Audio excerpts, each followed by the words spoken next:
Hi, Walt from Sustainable Ramona here.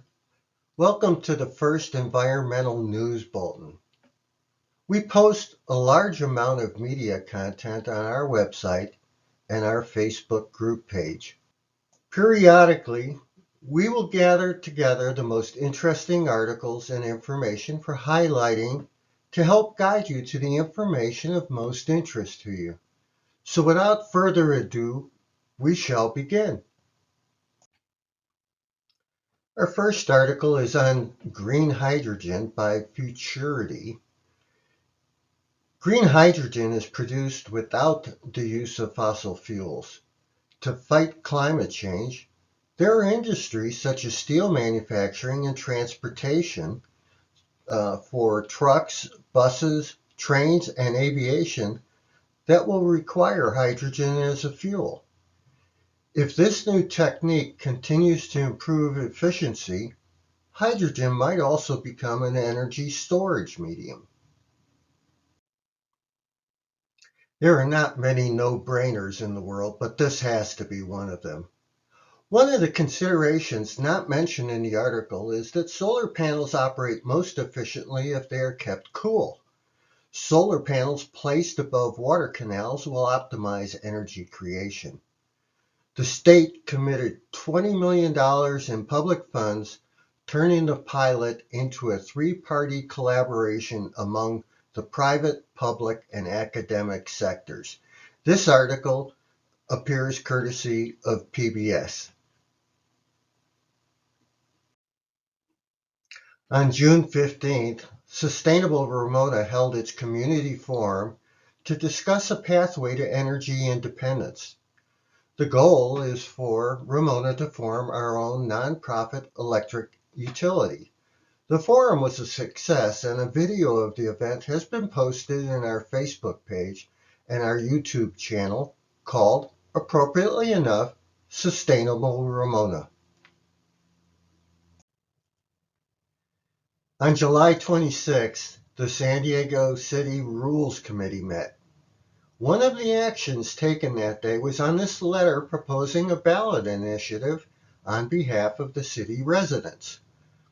The ballot initiative calls for the city of San Diego to cancel its 100-year-old franchise agreement with SDG&E, to acquire the SDG&E energy infrastructure, and to form its own utility. The Rules Committee voted 5-0 to forward the ballot initiative proposal to the city's Environmental Committee for review. This is just the first step, but it's a very encouraging first step. This proposal, if successful, only affects San Diego City residents, but hopefully it sends an important message to the San Diego County government. The central reason for the ballot initiative proposed by local consultant Powers Engineering is economic. SDG&E electric rates are among the highest, if not the highest, among utilities in the United States. Here is a chart copied from the Sacramento Municipal Utility District. I've added some coloring and text to help clarify the data, but the original chart can be found on their website using the link shown. The impact on fighting climate change is clear. The much higher rates of SDG&E has to discourage the decarbonization efforts of our residents and businesses. Charging up EVs at home is significantly more expensive in the San Diego region than elsewhere. Also, the energy savings of buying electric stoves, hot water heaters, and furnaces is greatly diminished by SDG&E rates. Each month, Sustainable Ramona submits an article on an environmental topic to the Ramona Sentinel. On July 19th, the Sentinel published our latest article. This month's topic was on the science of agrivoltaics, which is the practice of placing solar panels above crops. The article describes how this creates a symbiotic relationship between the plants and the panels, which creates a win-win benefit for the farms. Here's one event that may be of interest. Native West will host a native garden design and community market on August 19th. Native plants are better for landscaping because they are already adapted to our arid climate. We discussed hydrogen earlier in this video, and here is another opportunity to learn more. The good people at the Climate Center are holding a webinar on August 30th. You can register to attend this virtual webinar by going to the Climate Center website.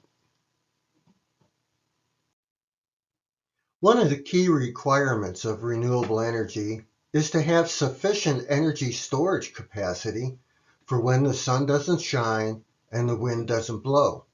Here's a well-produced video explaining the strategic opportunity of pumped hydro to fill the gap on a massive scale. The good news for San Diego County residents is that the state of California has funded $18 million to a pumped hydro project to support initial project design, environmental reviews, and the federal licensing process. If this project is fully developed and approved, it has the potential to store enough energy for about 135,000 households. The link to the website to read the full project description and timeline can be found here on this page. You can also just search for the San Vicente Energy Storage Project. That's it for this edition of Environmental News. Please let me know what you think of this video and if you'd like to see more like it. Until the next time, stay cool and stay hydrated. Goodbye.